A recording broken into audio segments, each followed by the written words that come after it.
Welcome back to Nosey by Nature. My name is Allie, and this is episode 4.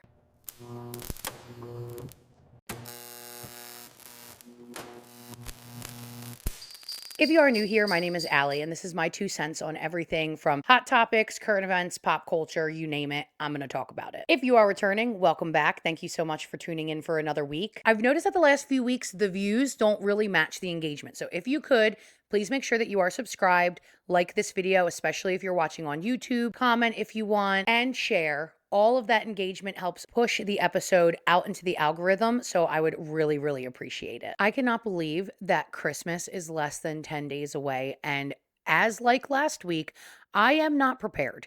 I still have a ton of shopping to do. Nothing is wrapped. I literally just put my Christmas tree up yesterday. I feel so far behind, and for some reason, I just don't feel like the Christmas spirit this year. Does anybody else feel that way? I've definitely been feeling some magic because of all of the angel tree videos and all of the people who are coming together to support and the community coming together, but I just don't, it doesn't feel like Christmas right now. I don't know how else to explain it. I put the Christmas tree up, which helped. I keep looking over there because it's right there. But I put the Christmas tree up, which helped, but I don't know what it is. I think it's a big part of it is because my kids are so little, so they don't really understand what Christmas is yet. So when you are childless, or when you have little kids who aren't really participating in Christmas festivities, how do you keep it festive in your house? Like, how do you bring the Christmas energy and the Christmas spirit in to make it feel more Christmassy? If you have littles around you, make sure you turn it down or go somewhere else because I'm about to bring up the big man. But I feel like because Santa Claus is not a being in our house yet, that Christmas magic is just not here. I'm not feeling it. It could just be that time is going by so quickly, so it feels like we rush into every holiday. And I was actually talking about this with one of my friends from TikTok, and she was saying how like there's not traditions anymore. And I felt this around Thanksgiving. Me and my husband didn't even know where we were going to go on Thanksgiving until the week of Thanksgiving when we were like, oh, well, we'll go over to my grandparents' house and spend time with some family. But those like OG traditions where like everybody gets together and it's a huge gathering of everybody and even people you haven't seen in a really long time, I feel like those traditions are like gone. On a positive note, I will say that all of the angel tree stuff and my video and the community coming together has put me in a positive headspace at least. I just don't still feel like it's Christmas, but giving back to my community has been such a wonderful adventure. So that is great. I just wish it felt more Christmassy. I really cannot explain it any way else. And again, it definitely has something to do with the fact that like my kids are little and like we're not like preparing for Santa Claus. And I still do all of the things. I still put the milk and cookies out. I still wait until Christmas Eve to put the Christmas presents under the tree. But when we wake up, it just feels like a regular day because the kids don't like rush down the steps to go see what Santa brought them. And I honestly can't wait for that time because I feel like it'll bring that Christmas magic back into the house. Even before we had kids, my husband and I really struggled with the holidays. Because yes, we would like make it a priority to like spend time with family, but when you are childless, the holidays can feel one, especially if you're going through fertility, it could feel very lonely, but two, it doesn't feel magical and Christmassy because there's not really something to look forward to.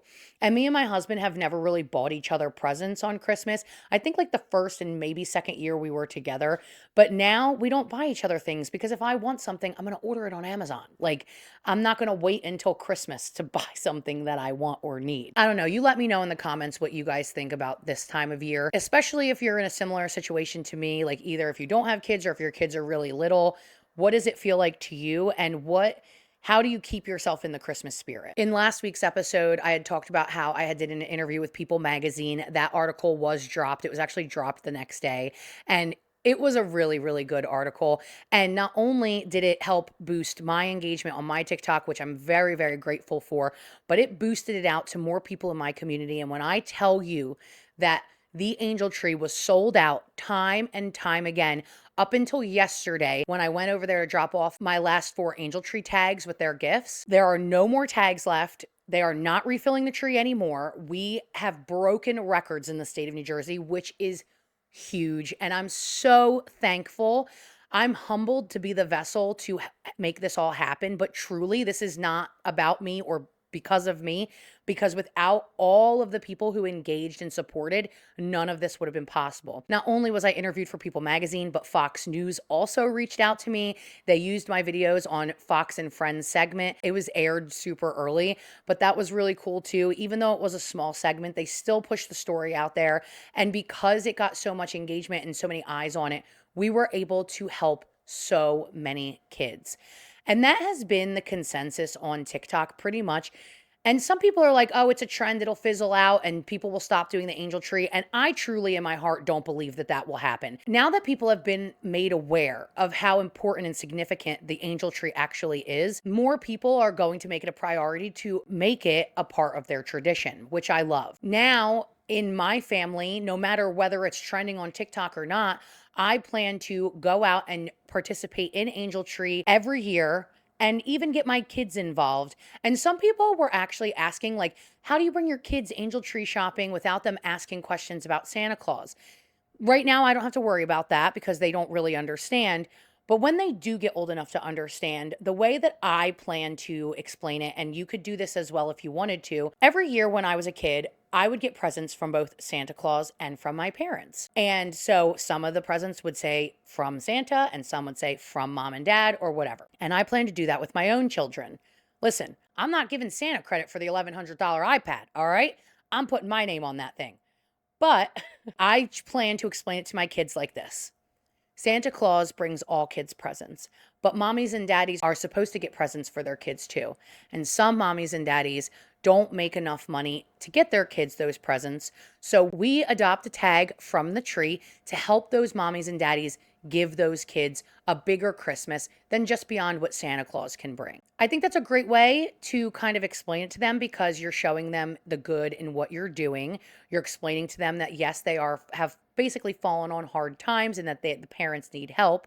You're still keeping that magic of Santa Claus there, but because in my household, Santa Claus doesn't bring the big gifts, Santa Claus brings the more like, fillers and stocking stuffers and stuff like that, and mommy and daddy get the big stuff. Then when we go out and we go to get this kid their like wish list item and it's coming from, their parents, it makes more sense to the child and it doesn't confuse them and it won't take away that Christmas magic. Along with People magazine and Fox News and everything else that's been going on, we also made it to our 50,000 followers on TikTok. That's a huge milestone for me. I am so humbled and thankful for every person that has chosen to follow me. And if you're coming from my TikTok, thank you so much for being here and supporting me on this platform too. This is my passion project. This is what I truly love to do. And I don't want it to just be me yapping at a camera. I hope that you watch this and you feel like you're chatting with a friend because that's how I feel when I read the comments, especially on TikTok. I really feel like I've built a relationship with a lot of my community. And sure, there's thousands of people that I have no idea who they are, but there's a lot of people who feel at home here. And that's always what I wanted. So because I met my 50,000 follower goal, I am doing a huge giveaway. And the announcement for that will be posted on my TikTok on January 1st with all of the rules and how to enter and all of that. There is no purchase necessary. And then the winner will be picked on January 15th. And I'm so excited for that. It's for a Coach bag valued up to $250. Coach is super in trend right now. I couldn't think of a better way to give back to my community, especially with my community being majority women, especially majority moms and stuff like that. So definitely keep an eye out on my TikTok for the details on the giveaway coming soon. I love doing giveaways. I do plan to do some here as this platform gets bigger, but I absolutely adore doing giveaways. Gift giving and acts of service is my love language. So, and especially for strangers and especially people who need it and appreciate it. So doing a giveaway is just like literally the best time ever for me. Half of the stuff I even buy, because I have a fucking shopping problem, but half of the stuff I even buy is for other people just because I just love to give people stuff. I think it's because I grew up in a household that was very financially unstable. I hoard resources, but two, I love to give people stuff because I lacked so much as a child. And listen, believe me, my mom did an amazing job with the hand that she was dealt. I cannot thank that woman enough for being my mom and my dad my whole life, because she basically did it on her own, raising all four of us. And she has just always been the rock of the family, the glue that keeps everybody together. So this is not me complaining about my childhood whatsoever, because while it was hard, I also always knew that my mom was always there and always doing her best. And she tried her best to keep it from us how bad we've struggled financially, but it's hard not to notice things. You know what I mean? Like when your mom can't afford to give you $7 to go to the skating rink, you know times are tough. And that's such a first world problem, right? I still had food in my stomach. I still had a roof over my head. My mom always made sure that we had everything that we needed. So I don't take that for granted either. And I love you, Mom, if you're watching this. Our first topic today actually has to kind of do with childhood a little bit. It actually sparked from the comments section on my most recent video on TikTok. So when I was fulfilling the angel tree, one of the angels that I was shopping for was a 12-year-old boy who wore a size XXL and a size 34 up to a 36 in jeans. And that really resonated with me because I grew up as a plus size girl. And so when I realized that we had a plus size boy on our hands, I went out of my way to go out and make his gifts a little bit extra special, right? So I went to the mall, I went to American Eagle, I picked him out a really nice pair of American Eagle jeans, and then I got him an American Eagle sweatsuit and a t-shirt. And I ended up spending about $95 there, which was a little over our budget, but I didn't care because all I could think about in that moment was I remember what it was like when I was 200 pounds in middle school, and there was nowhere for me to get cute, trendy, or brand name clothes. I remember basically being a mini businesswoman because I could only buy my clothes from Fashion Bug or Lane Bryant. And they didn't make clothes. And to this day, they still don't make clothes for preteens, teenagers, kids. Their clothes are made for women, mature, most of them working women. But that's what we had. Torrid didn't come around until way later in my life, and Torrid's prices were so expensive that even when they did come around, my mom could barely afford to buy me stuff from there. And these other brands like American Eagle, Hollister, all these other brands didn't have extended sizes. They went up to an XL, and the XL was still a junior XL, so it ran small. So I remember what it felt like to go to the mall and be like, I don't know why we're here to shop for school clothes. I can't fit in anything here. And how it felt to go into Walmart just to want to buy a t-shirt, and just a simple place like Walmart, I couldn't even buy a t-shirt from because they didn't have my size. If I wanted to buy anything from Walmart or Target or anywhere else, I had to go to the Mrs. section or the Miss section, which was their backhanded way of calling it a plus size section. And it had barely anything in it. It was always old lady looking. They did not make clothes when I was, you know, 13, 14, 15 years old. They did not make clothes for people my size.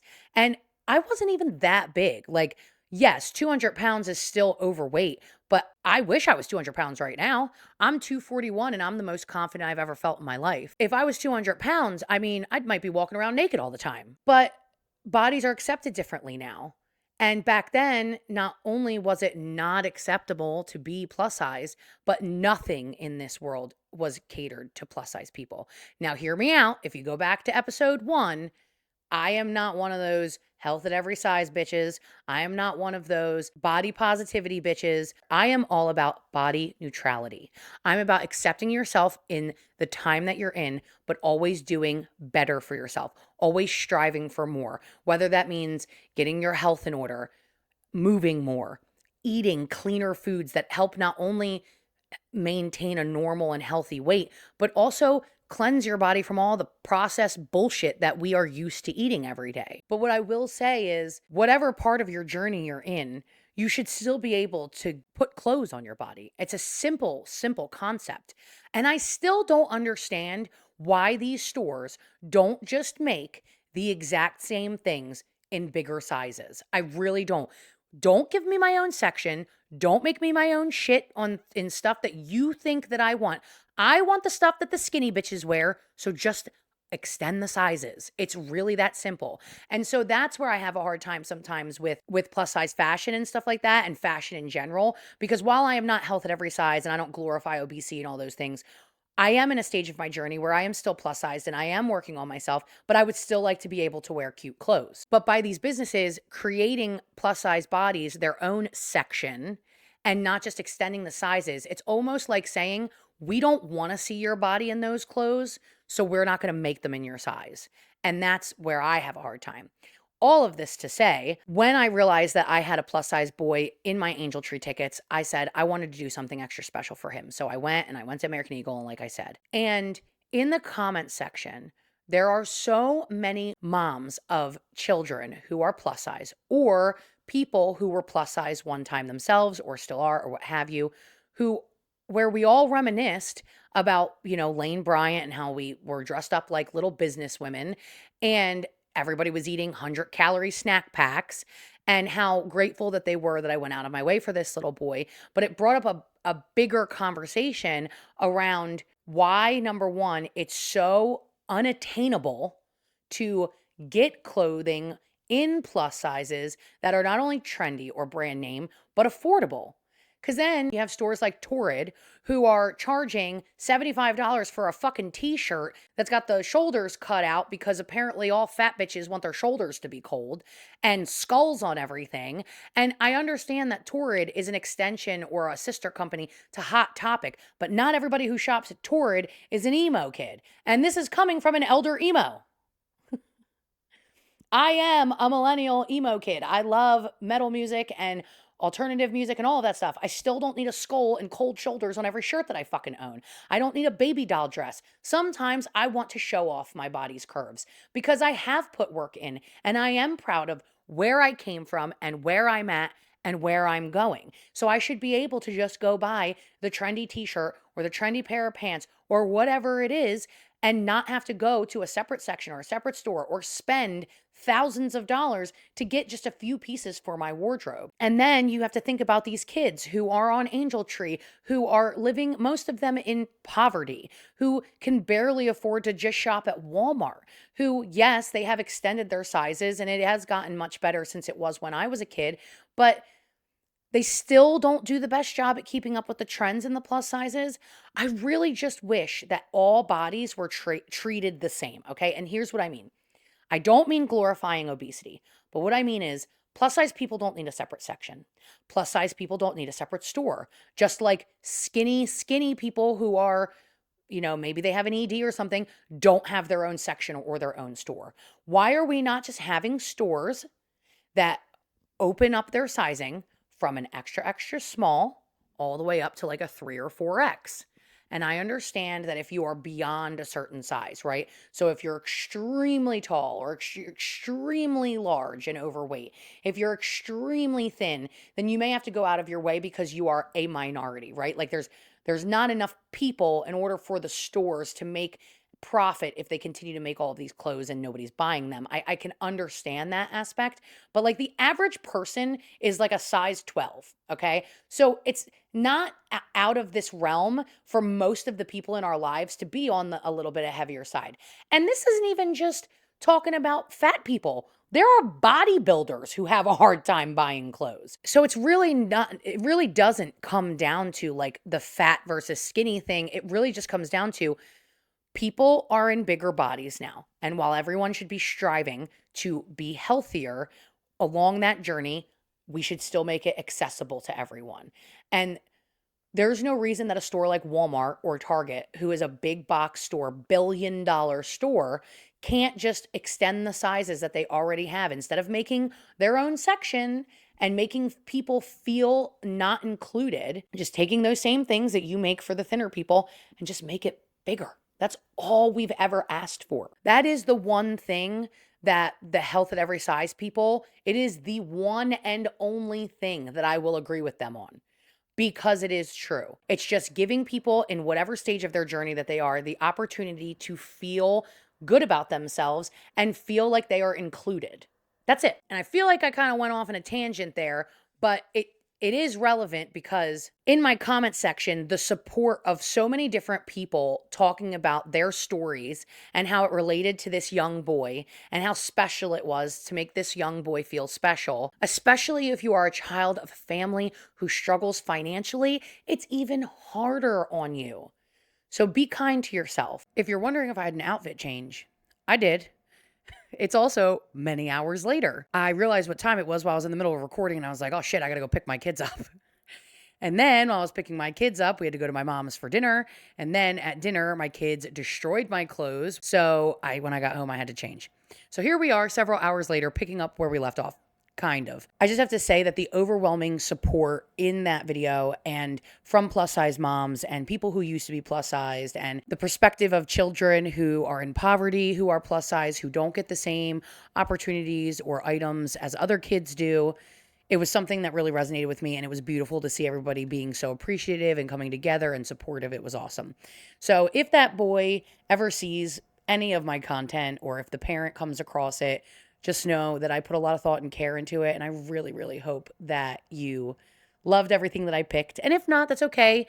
That's why I put the gift receipt in there so that you could turn around and exchange it or return it or whatever. But if you are someone who's doing angel trees, and especially if you see a child who is plus size on your tag, try to put a little bit more care into that tag, because those kids, especially not only growing up in such a hard environment, also have it a little harder because of their size. Now, while I was on my many hour break, if you want to call it a break, something happened on TikTok that made me want to speak about it on today's episode. And it also has to do with the angel tree. And I know everybody's probably sick of the angel tree content at this point because I talk about it a lot, but it is something that's actively happening in my life right now. It's something that's important to talk about.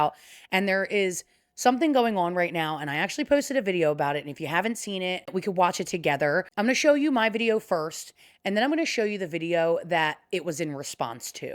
I'm confused. Didn't we collectively as a whole run It's Cookie Dough off of TikTok because of her poor choices in gifts for angels on the angel tree and for limiting herself to a $30 budget? But yet we're somehow out here shaming a mom who is disappointed in her angel tree gifts because they didn't get one single thing on the list. And her one autistic child ended up with candy he's not going to eat and a toy, a puzzle that he can't use that's this big. The internet doesn't make any sense. We're constantly contradicting ourselves here. She even said herself, I didn't expect them to get every single thing on the list, and that's why I put like one larger item and then a bunch of other cheap stuff that I knew that they would like in case the person who got the tag couldn't afford the larger item. They didn't get anything on the list for any of her children. And it is valid for her to feel disappointed. I'm confused. Is it wrong for the person who is shopping for the angel tree to spend $30 and get nothing on the list? Or is it wrong for the person who receives to be ungrateful that they didn't get anything on the list and they barely spent any money? Pick one. As a person who shops for Angel Tree and has promoted Angel Tree all over my account, I am honestly appalled by the way people are acting in that woman's comment section, because she didn't come on here rude or trying to be mean. And then people are in the comment section like, well, what did you get them? Obviously, she didn't get them anything. That's why she's on the fucking Angel Tree. And these are the same people who probably commented on It's Cookie Dough's TikTok telling her what a piece of shit she was for not buying everything on the person's list. Pick one. It can't be both. And I'm tired of the rhetoric out here for moms who are trying hard, who are working hard for their kids and can't provide a Christmas for them. And then you turn around and you're like, well, here, damn. Isn't that what we got on Cookie Dough's case about? Because her entire TikTok was here, damn. But now here we are with a mom who received here, damn presents, and we're telling her, suck it up. Your kids are on the angel tree. You had 365 days. What did you get your kids? I'm so confused. This time is supposed to be about giving. And I understand that people should be grateful for someone using their own money, but this is despicable. Like, I saw one angel tree haul where the mom literally got stained clothing. I am not a person that's going to sit on here usually and say, if you can't afford to spend $300, then don't pick up a card. But if you can at least put a little bit of effort in and at least get things that aren't fucking stained, no, don't pick the fucking tag up. I said what I said. And if I lose followers because of this, fine. But it can't be both. Guys, it can't be both. So I know that this is a little bit of content inception, but the reason that it's relevant is because, one, I didn't want to have to repeat myself, but two, when I show you the video, you can tell that in the mom's heart, she's very torn about even posting the video. And personally, would I have posted that video? No, because I know how the internet is. I never would have came to the internet and been like, am I being ungrateful? I got these gifts and they're not the ones that my kids asked for. And like, I'm really disappointed. No, I would not have created that content, but she did. And I think she probably did it in hopes that someone may see it and be able to help her maybe fulfill some of the things on her kids' wish list, which is totally okay. Personally, I would have went about it differently and been like, hey, we applied for Angel Tree and we weren't picked, or, we didn't get most of what the kids asked for. So if you are in a financial place that you wanted to help or adopt my kids as angels, here's their wish list. And if you wanted to buy something off of it. And I kind of would have left it at that. She didn't. She posted on TikTok and told her story about like being on the Angel Tree and all that. Let me just show you the video instead of telling you about it. I am not at all trying to sound ungrateful, so please tell me if I am being ungrateful, but this year we struggled and we signed up for Toys for Tots for our kids, our 3 kids, and I put like one bigger, not really bigger, but like a bigger item on each of my kids' tickets, and then a bunch of small cheap stuff, just in case, they wanted to buy something bigger, but of course they don't have to, they can just get smaller things. I picked it up today, and these people didn't get anything on their list, not even like the small cheap things. Not even one. Not one thing on the list that any of her kids put was purchased. Not one. Not the big thing, not any of the small things, nothing. They just kind of decided what they were going to get them. And then my oldest son, who has autism and is 9, he's got all these food aversions.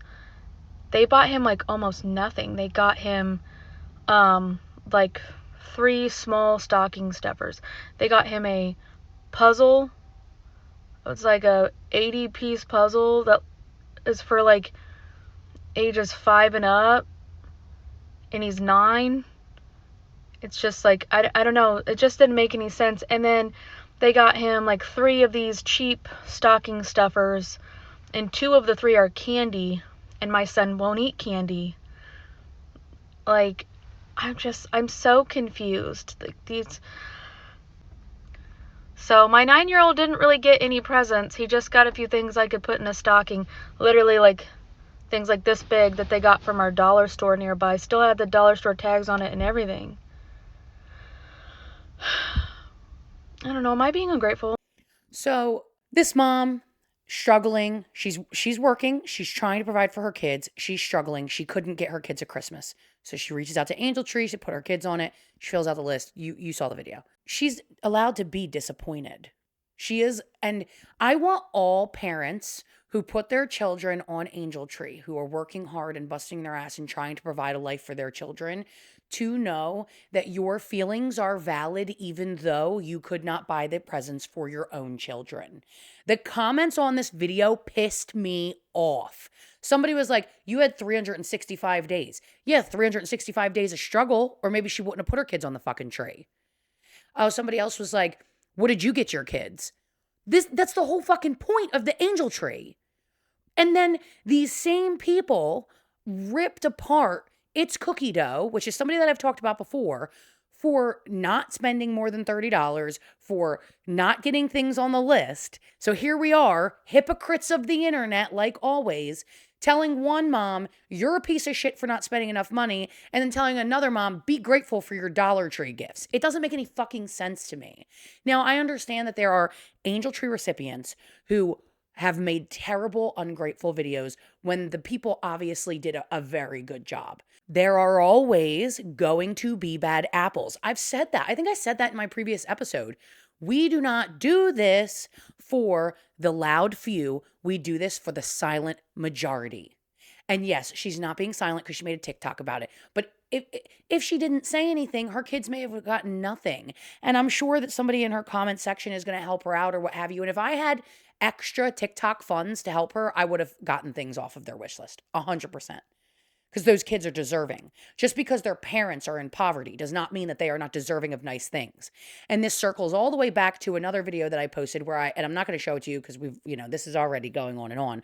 But I had posted a video basically saying like, it shouldn't be like, oh, well, because these kids are poor and because these kids are in poverty, they don't deserve iPads. They don't deserve nice things. Like, Not every kid's asking for an iPad, number one. But number two, even if they are, it's okay for them to dream.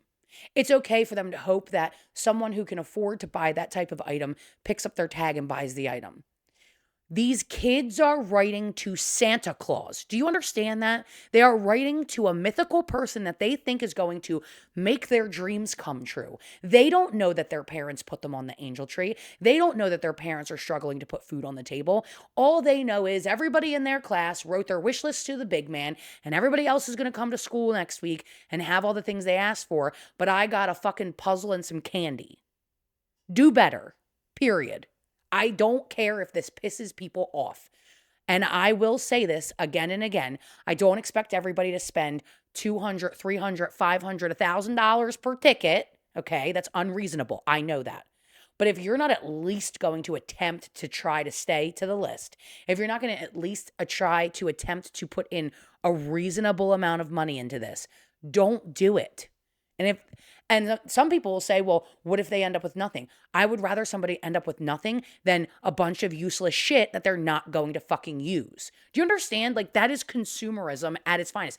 This same app has a bunch of people on it who complain. I'm sorry, I'm like talking with my hands, but this is what happens when I'm really passionate about something, okay? These same people on this app will be complaining. Consumerism, final boss. Oh, this is consumerism at its finest. This is all you do is buy shit that you don't need. Okay, so let's go to the Dollar Tree and stock up on a bunch of useless shit that somebody can't use, that they're not going to want, and then send it to these people because they're poor. They should just appreciate it because it's better than nothing. Do you understand how fucking insane that sounds? Do you truly? It makes me so angry. Don't participate if you can't do it and if you don't want to, especially. I mean, there's so many people who post videos and you could clearly see that they're posting it just for like likes and views, which is sickening. If you don't want to fucking participate correctly, don't fucking participate, and that's the end of it.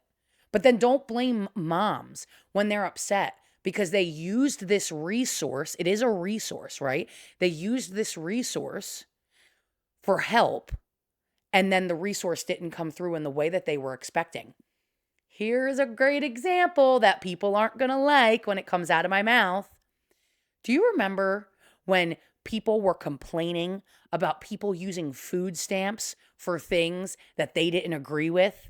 And the internet exploded. They were like, how dare you? These people need food. They should be able to buy whatever they want with their food stamps, blah, blah, blah. How does that not apply here? What's the difference? It's the same thing. These people are poor. They are asking for help. They put a wish list together for a reason. Then they don't get anything that they asked for. And they're just supposed to be like, thank you so much for this Dollar Tree candy and this Dollar Tree puzzle that my autistic son can't use. Come on. If you have that energy about people who are on food stamps and wanting them to be able to use them for whatever it is that they need, you should be okay with a parent being like, hey, like my kids aren't going to use these things.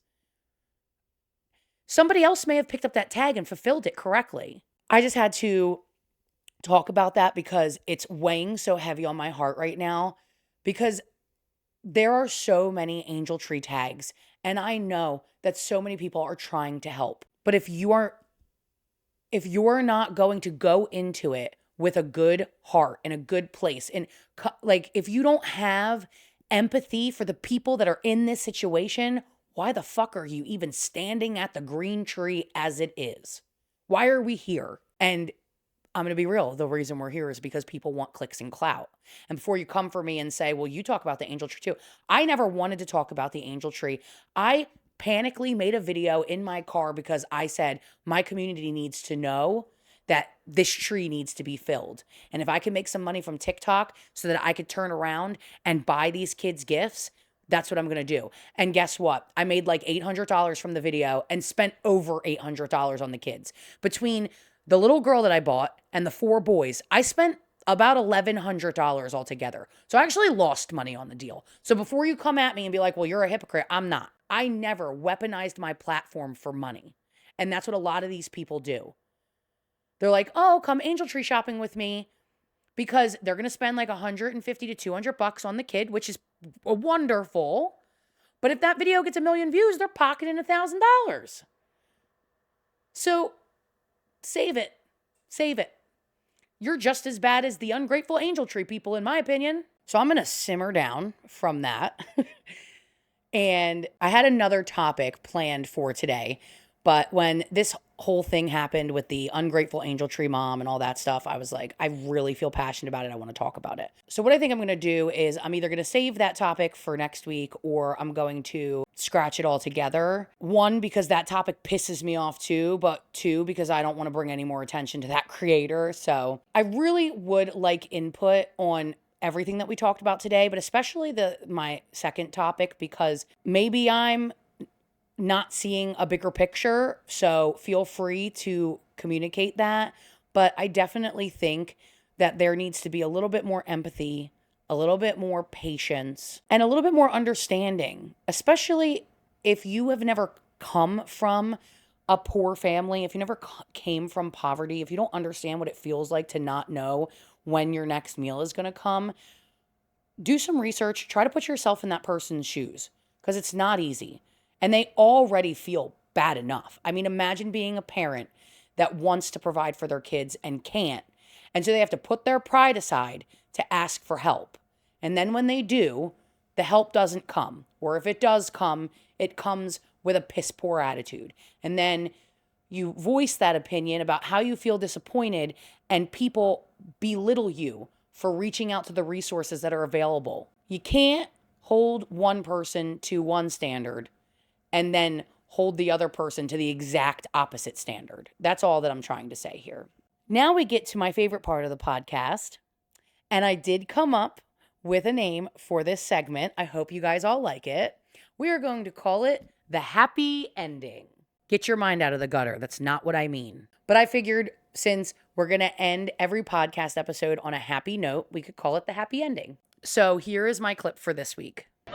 Do you know the Muffin Man? The Muffin Man? The Muffin Man! Yes, I know the Muffin Man. Who lives on Prairie Lane? Well, she's married to the Muffin Man. The Muffin Man? The Muffin Man! If you can't relate to that, if that is not a vocal stim of yours, we can't be friends. So I really hope that you enjoyed this episode. Again, if you're not already, please consider subscribing, liking, commenting. All of that engagement helps push the podcast out. You can follow me on TikTok and Instagram for clips and updates about the podcast schedule and different things like that at Nosey by Nature Podcast. And if you want to follow my personal account, shameless plug, it is at earth2_alley on all social medias as well. Thank you so much for all the support, and I hope I'll see you again next week. Bye, guys.